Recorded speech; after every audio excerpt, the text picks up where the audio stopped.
Blood bloomed like rust across the white cotton, a jarring stain on what was supposed to symbolize Southern prosperity. The sun had barely risen over the fields of South Carolina when whispers began to ripple through the rows. An overseer lay dead among the harvest, and the man who struck him down was one of the enslaved. His name was Ned.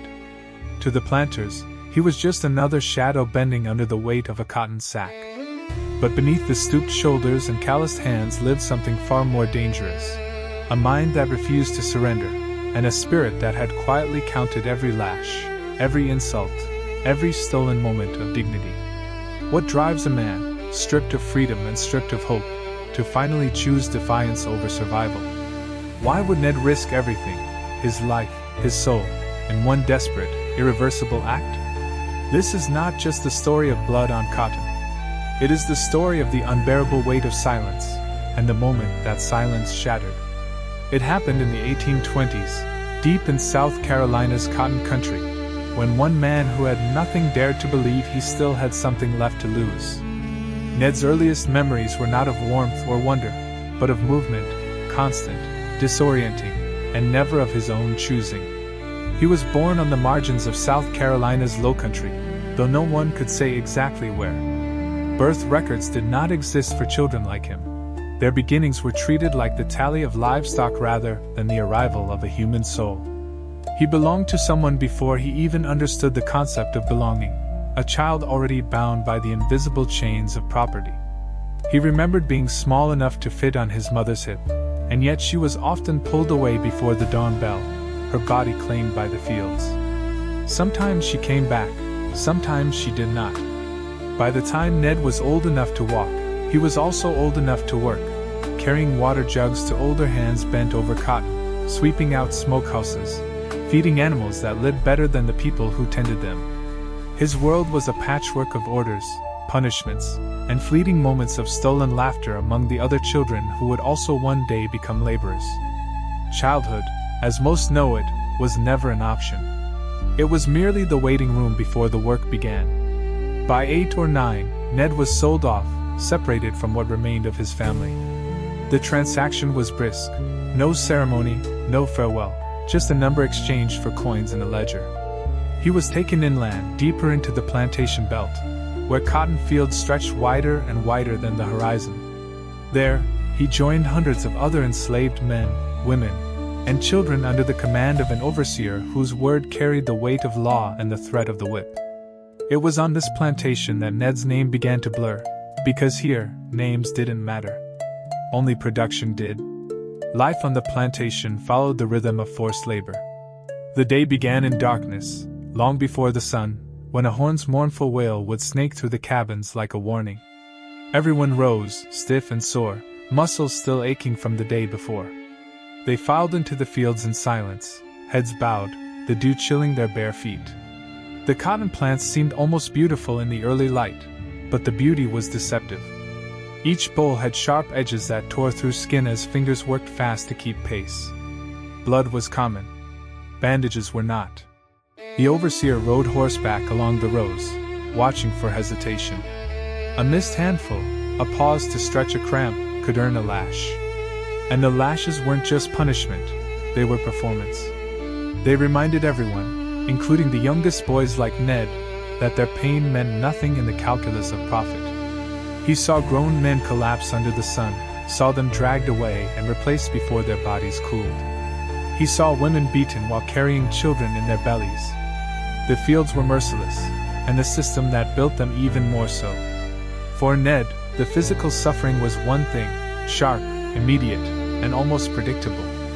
What carved deeper scars were the moments when the world reminded him he was not considered fully human. He was forbidden to learn letters, told that thinking too much would ruin a good worker. If he looked a white man in the eye, it was called insolence. If he looked away, it was called guilt.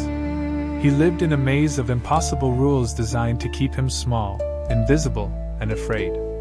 And yet, beneath the layers of fear and fatigue, something else quietly smoldered: awareness. That awareness became heavier as he grew. By his teenage years, Ned was strong and fast, his hands as quick as his instincts. He could strip the cotton plants in record time, and the overseers began to notice. They pushed him harder, demanding more each day, rewarding him not with kindness but with survival. But even as his body hardened, his mind began to fray. Nights were the worst. When the fields fell silent and the cabins went dark, his thoughts refused to sleep. He would lie awake staring at the gaps in the roof, watching the stars and wondering how far they reached, if they reached beyond this world, beyond these fields, beyond this life where he was not allowed to dream. The psychological toll was relentless. There were no words for it then, no trauma or mental health, just an unnamed weight pressing on the spirit. He had no control over his hours, his labor, even his body. Any gesture of individuality could be crushed with a glance or a blow. He watched older men become hollow, their laughter replaced by silence, their backs bent not just from years of picking but from carrying invisible burdens they could never put down. He feared becoming like them, feared losing the flicker of defiance that still whispered inside him that he was more than this. And yet, every time that whisper grew, the world found ways to smother it. When someone tried to run, their capture became spectacle. They were dragged back in chains, beaten in front of everyone, and sometimes branded or killed. The message was clear: hope was more dangerous than failure. But Ned could not completely extinguish it. It lived in him like a stubborn ember, faint but warm, refusing to die out even when surrounded by ash. By the time he reached his early 20s, that ember had shaped him in ways no one could see. On the surface, he was just another laborer, broad-shouldered, silent, obedient. But behind his steady gaze was a growing comprehension of the system that held him down. He saw the pattern, the wealth of the planter class rising on the backs of people like him, the hypocrisy of men preaching liberty while holding whips. He saw how fear was the thread keeping the entire machine stitched together. And he began to wonder quietly, what would happen if that thread snapped? For now, though, Ned kept his thoughts buried. Surviving required invisibility. Any spark of defiance could draw a boot to his neck. So he worked, day after day, while inside him the tension coiled tighter. His story had not yet reached the moment that would echo through history. But the man who would one day make that choice was already forming, forged in silence, pain, and the unyielding belief, no matter how deeply he tried to bury it, that his life was meant for more than picking cotton until he died. The plantation was its own world, sealed off from the outside by distance, wealth, and fear. It operated with chilling precision, a machine built on human backs and running on human pain. And like any machine, it needed someone to keep its gears grinding, someone to enforce its order and crush anything that threatened to jam it. That someone was the overseer. The overseer was not the owner. He did not wear the fine coats or sit at the heavy wooden desk counting profits. He wore sweat-stained shirts and carried a whip looped casually at his side, as natural a part of him as the sneer that lived on his lips. If the owner was the architect of the system, the overseer was its iron fist. He was paid not to manage but to dominate. His worth was measured in production quotas and broken spirits. He kept men like Ned in line through terror, and terror alone. Ned had learned quickly what this meant. The overseer rode a horse down the cotton rows like a vulture circling a battlefield, eyes always scanning, always judging. He could pick out the smallest hesitation, a moment's pause to wipe sweat, a glance exchanged between workers, and strike before anyone realized he had moved. His lash sang through the air with a high, slicing whistle, then cracked against flesh like fire. The sound was sharp enough to freeze the lungs of every witness. And he made sure there were always witnesses. Punishment was never private. It was theater, meant to burn fear into the bone. Daily life became a performance of submission. No one walked too slowly. No one stood too tall. Words were few and careful, gestures small, eyes low. Every act of caution was a shield against the overseer's gaze, but even shields cracked under the relentless pressure. The violence was not occasional.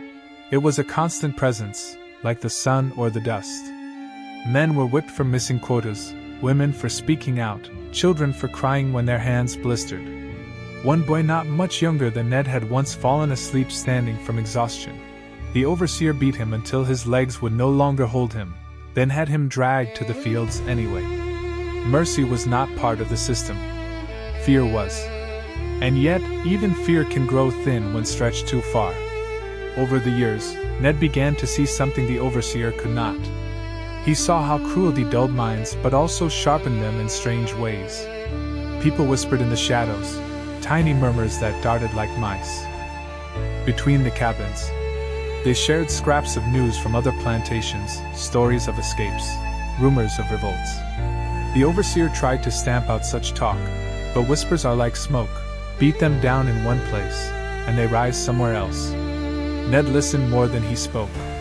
He learned the overseer's rhythms, when his patrols passed, how long he lingered at the far end of the field, which workers he favored tormenting, and which he ignored. It was not yet rebellion, not even planning. It was survival through understanding, but beneath that understanding, a question was starting to take root. If this man could bleed, could he also fall? The overseer seemed almost inhuman, a creature of violence rather than a man of flesh and blood. But Ned began noticing the cracks. The way his hands shook slightly when he drank. The way he avoided standing close to groups of men, even when they were shackled in obedience. The overseer knew that he ruled by fear, and that fear was a fragile currency. It worked only as long as no one dared to call its bluff. Each whipping, each shouted command, was meant to reinforce that bluff. But to Ned, they had the opposite effect. They confirmed how desperately the overseer needed everyone to stay afraid. And once you see desperation in a tyrant, he becomes less like a god and more like prey. Still, the cost of open defiance was carved into Ned's memory. He remembered a man named Josiah who had once raised his voice, just once, when the overseer accused him of stealing a handful of corn. Josiah was tied to a post in front of the entire field crew and beaten until the ground turned black beneath him. He did not survive the week. The message was clear: resistance was not just dangerous, it was suicidal. But Josiah's death did something the overseer hadn't intended. It planted something in Ned, something quiet and slow-growing. It was not rage. Rage burns too fast. It was resolve, the kind that builds grain by grain until it becomes stone. Ned did not tell anyone. He worked as ordered, nodded when spoken to, kept his face blank while inside his mind spun like a storm. He thought about the way the overseer strutted down the rows, whip in hand, certain that no one would ever touch him. He thought about how one man's certainty could collapse in an instant, the way a tree looks invincible until the right blade meets its heart. Day after day, the overseer pushed harder. Production quotas climbed. Rations shrank. The beatings grew more frequent, almost ritualistic. It was as if the overseer could sense the restlessness simmering in the air and tried to crush it by force. But fear had begun to lose its grip on Ned. Pain no longer shocked him. It had become background noise, like the buzz of cicadas in the summer heat. What cut deeper now was the overseer's arrogance. The assumption that Ned was nothing but muscle and silence, that he had no thoughts worth fearing. The truth was the overseer feared thoughts most of all. That was why reading was forbidden, why meetings were broken up, why anyone caught speaking too long in whispers was punished. The overseer understood, perhaps better than the owners, that the entire plantation system balanced on a single fragile illusion, that those who labored under the sun would never believe they had the right to fight back. And somewhere in the growing shadow of that illusion, Ned's belief began to shift. He stopped seeing himself only as a survivor. He began to imagine what it would feel like to stand without flinching, to speak without lowering his voice, to breathe air not owned by another man. These were dangerous thoughts, thoughts that could get a man killed. But they were also intoxicating. They tasted like freedom, like fire catching at the edge of dry timber. The overseer still rode through the fields each day, whip coiled, eyes sharp. But now, when Ned looked at him, he no longer saw a towering figure of absolute power. He saw a single man, fragile in his own way, perched on top of a mountain built from other people's broken bodies. And Ned knew that mountains, too, could crumble if enough cracks spread through their foundations. That realization was not yet a plan. It was not yet a decision. It was only a seed. But seeds, given the right conditions, do not stay buried forever. The days began to blend together, each one as heavy and airless as the last. By the late summer of 1822, the South Carolina heat pressed down like an iron lid, trapping everything: the smell of sweat, the drone of cicadas, the distant crack of the overseer's whip. Ned had learned to carry his silence like a shield, but inside, something was shifting. It was not a sudden blaze of anger, not yet. It was a slow, creeping fire, the kind that starts deep underground where no one can see, smoldering until it can no longer be contained. For years he had told himself to endure, to wait, to survive. He had survived being torn from his mother's arms as a boy, survived the endless days of bending his back in the cotton fields, survived the casual cruelties of men who didn't even remember his name. But now, in his 30s, the patience that had carried him this far was beginning to fracture. The world around him had not changed, but he had. And every injustice, every insult, every lashing had begun to feel less like weather to be endured and more like debts waiting to be collected. Breaking points. The first crack came one sweltering afternoon when the overseer, Collins, beat a boy no older than 12 for dropping his basket. Ned had watched from the edge of the field as the whip cut through the boy's shirt, as thin red lines bloomed across his back. The boy didn't cry. He just clenched his teeth and stared at the dirt. Collins had sneered and walked away, proud of his display.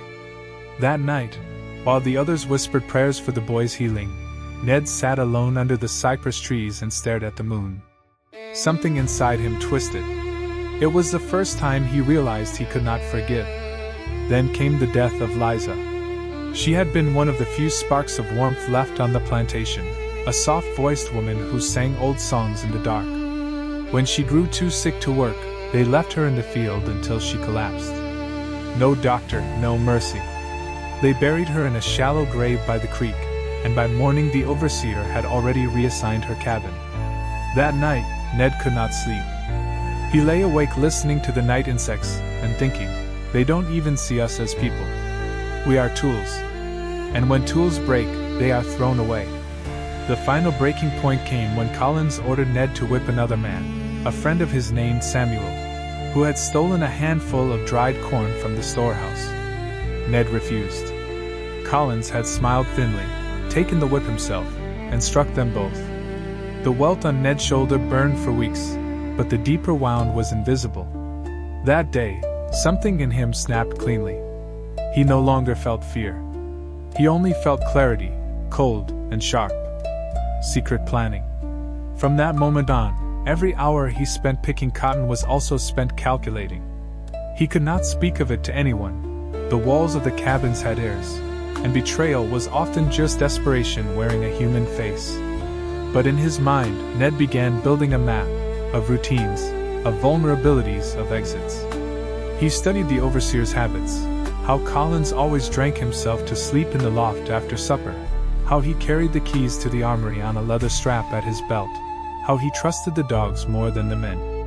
Ned began to collect small things, items no one would notice were missing: a rusted nail, a length of old rope, a shard of glass from a broken lantern. He buried them under a loose floorboard in his cabin. Every night he rehearsed what he would do if caught, what lies he would tell, which way he would run. He also studied people. He watched which enslaved men still had fire in their eyes and which had already been hollowed out by fear. He did not approach them, not yet, but he remembered their names. He knew that when the time came, he would need more than rage. He would need a spark to pass from soul to soul like a contagion. This double life changed him. By day, he was still the quiet worker who did what he was told, eyes down, hands steady. But by night he became something else, a strategist, a tactician, a man shaping his own fate out of the scraps left to him. He started thinking in terms of timing, of opportunity, of leverage, the way a businessman might study a market before striking. And as his plan took shape, so did a strange new emotion, not hope, not exactly, but a grim anticipation. For the first time, the future felt like something he could touch. Symbolic meaning of the cotton harvest. Ned knew the harvest season was approaching, and with it came his clearest chance.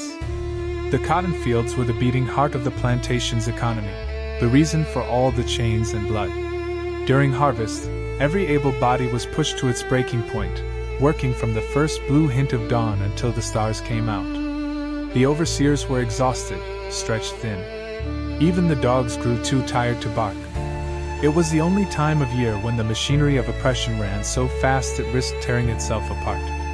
To Ned, that timing meant more than just practicality, it meant poetry.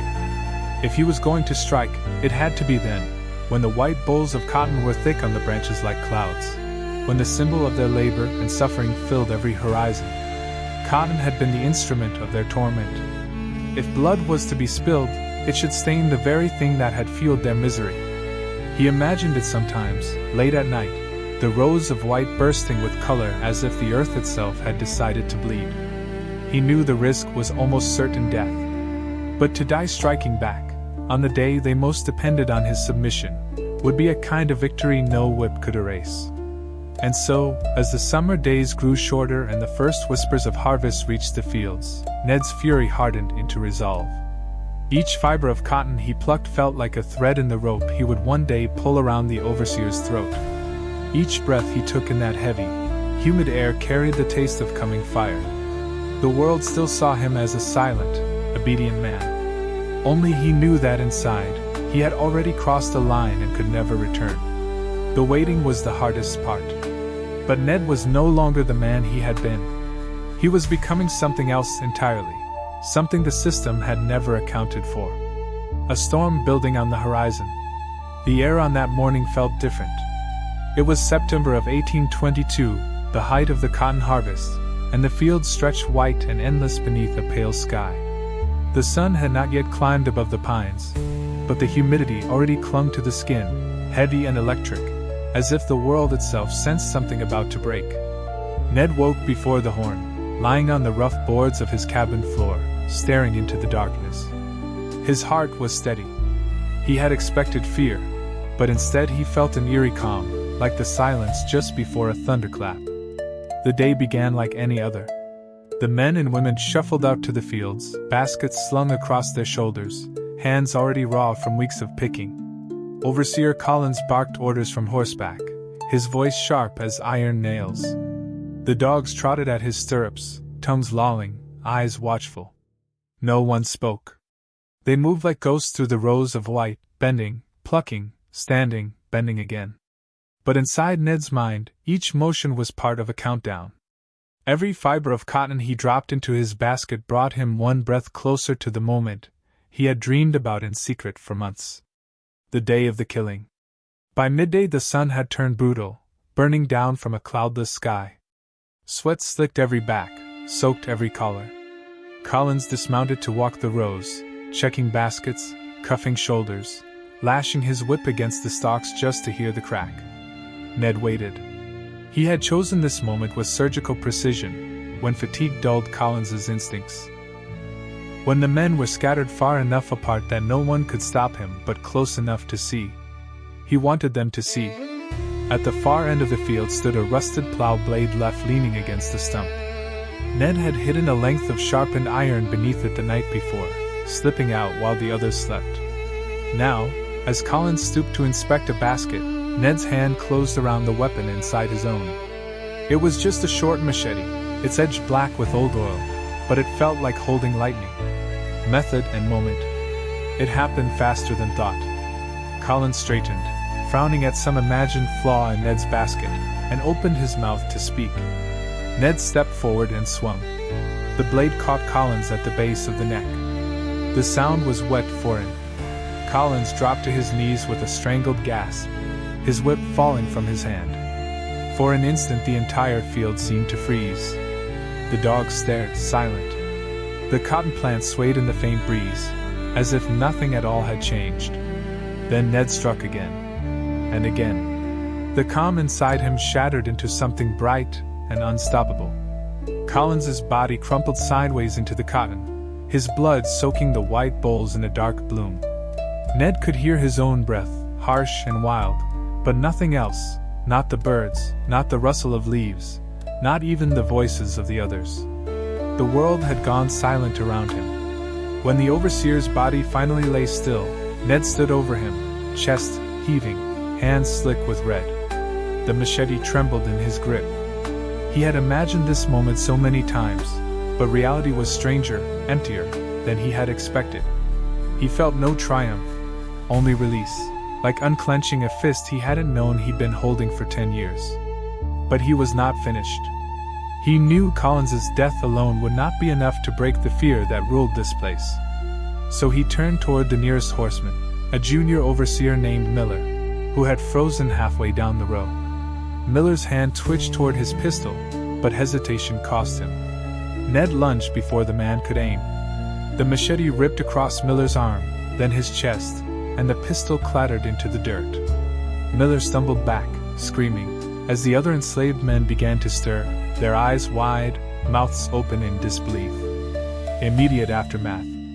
The field dissolved into chaos. Some screamed. Some ran. A few, just a few, grabbed stones, hoes, anything they could find, and followed Ned as he charged toward the outbuildings. He moved like a man possessed, like a storm tearing through everything in its path. The dogs finally snapped out of their shock and lunged, but Ned swung the machete in a wide arc, catching one across the muzzle. It yelped and veered off, and the others scattered. By the time they reached the barn, Miller was crawling away through the dust, leaving a dark trail behind him. Ned ignored him. His focus had narrowed to a single point, the plantation house. That was the heart of it all, the ledgers, the guns, the man who called himself master. Ned kicked in the door, his shoulders surging with raw power. The master rose from his chair, eyes wide, a quill still clutched in his fingers. He managed only one word before the machete cut it off. The attack lasted less than 15 minutes. By the time it was done, the house was silent. The air reeked of iron and smoke, and the white curtains were painted with streaks of red. Ned stood in the wreckage, soaked in blood and sweat, his breath ragged. Around him, the few men who had followed stood frozen, staring at him as if he were no longer human. Maybe he wasn't. Then the sound returned. A woman screaming. A door slamming. Somewhere a bell began to ring, distant but drawing closer, the alarm being raised on a neighboring farm. The spell broke. Ned looked down at the machete. It was slippery, almost weightless now. He let it drop.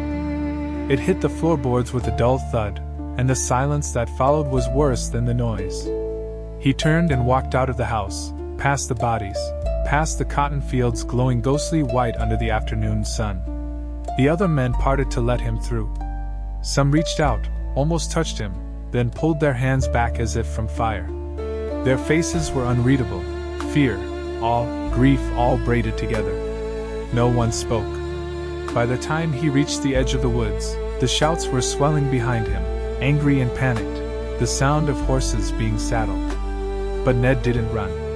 He walked into the trees as if stepping into another world, his back straight, his pace unhurried. He knew what was coming. Retribution would be swift and merciless. They would hunt him like an animal, and maybe they would catch him. But they would never erase what he had done. For one bright, impossible moment, the system had cracked. The overseer lay dead in the cotton he had ruled with his whip, and the man they had called property had become something else entirely. His own. And even if the world never spoke his name, the memory would linger in the fields, soaked into the roots of the cotton, carried on the wind that stirred the blood-stained leaves. The manhunt was relentless. The moment word of the killing spread, the countryside seemed to ignite. Riders thundered down dirt roads, shotguns strapped to their saddles, while bloodhounds scoured every creek and thicket. Ned lasted 5 days in the swamps, moving at night, drinking from muddy pools, living on roots and stolen scraps. But even he knew it couldn't last. Freedom bought with blood rarely comes without a cost. They caught him at dawn. Exhausted, starving, his clothes torn to rags, Ned didn't fight when they surrounded him. He simply stood, mud-streaked and hollow-eyed, and let them shackle his wrists. The men who took him back to the plantation didn't speak. They just stared at him as if trying to reconcile what he had done with the human figure before them. In their eyes, he was no longer a man at all. He was a story, a warning, a ghost walking in daylight. Trial and punishment. The trial came quickly. Justice in South Carolina in the 1820s moved fast when the accused was a black man and the victims were white. There were no defense attorneys, no witnesses on his behalf, no jury of peers. Ned stood in the county courthouse before a semicircle of pale, sweating men in tailored coats, their faces carved from stone. The overseer's widow sat in the front row, clutching a black veil to her mouth. The proceedings lasted less than 3 hours. The prosecutor called him a beast, a demon in the skin of a man. They read out the names of the dead, one by one, like an inventory of lost property. When they described how the machete had cut through flesh and bone, the gallery flinched. Ned said nothing. He stared at the floorboards, jaw tight, his expression unreadable. The verdict was a foregone conclusion. Guilty on all counts. The sentence, death by hanging. The judge read it aloud as if announcing the time of day. No one looked surprised. The execution was scheduled for the following week, and the notice was nailed to church doors across the county. On the morning of his death, the square was packed. Hundreds crowded behind wooden barriers, sweating in the heat, murmuring like a hive. They had come not just to see a man die, but to watch the system reaffirm itself, to see the world put back in its proper order. Ned was led up the steps barefoot, his ankles clinking with irons. He walked with his back straight, eyes forward, not once glancing at the crowd. When asked if he had any final words, he simply said, "You can kill me, but you can't unmake what I did." The trapdoor opened. The rope snapped taut. The crowd gasped, and then cheered. In that moment, to the men who owned the fields and the laws, it must have felt like balance had been restored. But the air didn't feel cleansed. It felt heavier, as though something larger had shifted beneath the surface. Impact on other slaves. In the cabins that night, the enslaved whispered. Not loudly, not carelessly, but the way one whispers a prayer. They spoke of how he had walked into the master's house and split the world in two. They spoke of the look in his eyes when the rope was tied around his neck. Not fear, not regret, but a strange kind of peace. The white planters had hoped Ned's death would crush defiance, that fear would seep back into the bones of the enslaved like water into dry earth. But fear is fragile. Once punctured, it never seals the same way again. Among the enslaved across the county, and even in neighboring states, Ned's story traveled like a spark. They told it in fragments while bending over cotton stalks, while hauling barrels, while rocking their children to sleep. A man can be killed, they whispered, but an idea cannot. Plantation owners sensed the change. They tightened patrols, posted guards, banned gatherings after dark. They built taller fences and carried pistols even to Sunday service. But nothing could stop the invisible current that had begun to hum between the enslaved, a low, dangerous rhythm. If Ned could do it, maybe others could too. Some would. In the years that followed, uprisings flared across the South, most crushed quickly, but each one fiercer, bolder, more coordinated. Historians would later call it coincidence, as if resistance were a random storm. But those who were there remembered differently. They remembered a man named Ned, and how the cotton fields turned red one blazing afternoon. Historical records and memory. Official records tried to erase him. The courthouse clerk wrote his name only once, then crossed it out. Planters burned letters mentioning the killings, fearful that even the memory might inspire copycats. By the 1830s, local histories reduced him to a single sentence. A Negro killed his overseer and was hanged. No motive, no humanity, just a cautionary footnote in the margins of empire. But memory is stubborn. It survives in places paper can't reach. It lingered in the hush that fell whenever elders told children not to speak too loudly around white ears. It lived in the way some of the enslaved began carving secret marks on their cabin walls, a slash of a machete, a crescent moon, the initials, NED, hidden beneath the soot. Generations later, after emancipation, old men would still speak his name on porches as dusk settled, their voices soft and odd. To them, Ned was not a monster or a madman. He was proof that even in a world designed to crush the human spirit, someone had found the courage to strike back. Today, most textbooks do not mention him.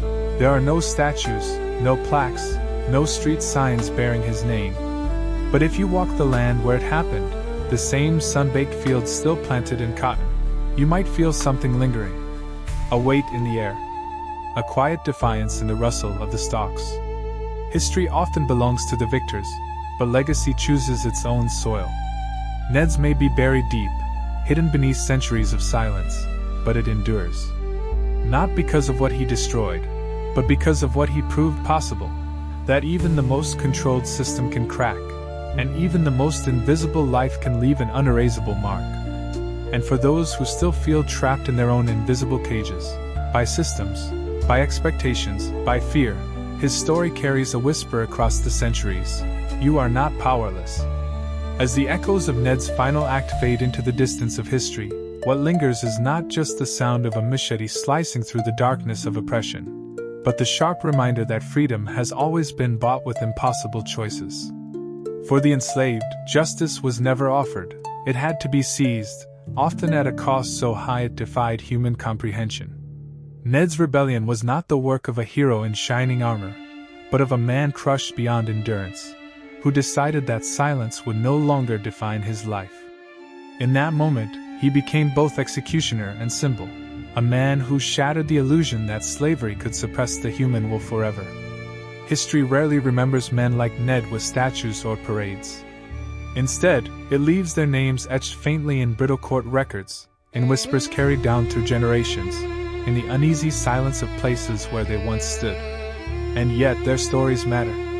They remind us that even in the darkest corners of civilization, the spark of human dignity burns hot enough to ignite a fire that no empire can fully extinguish. Ned's act forces us to ask uncomfortable questions about what we would sacrifice for our own freedom, and whether comfort has dulled our ability to recognize injustice when it hides in plain sight. If stories like this move you, if they make you reflect on courage, struggle, and the raw price of freedom, then stay with us. Subscribe to this channel, explore our other stories, and keep the conversation alive. Because history only dies when we stop listening.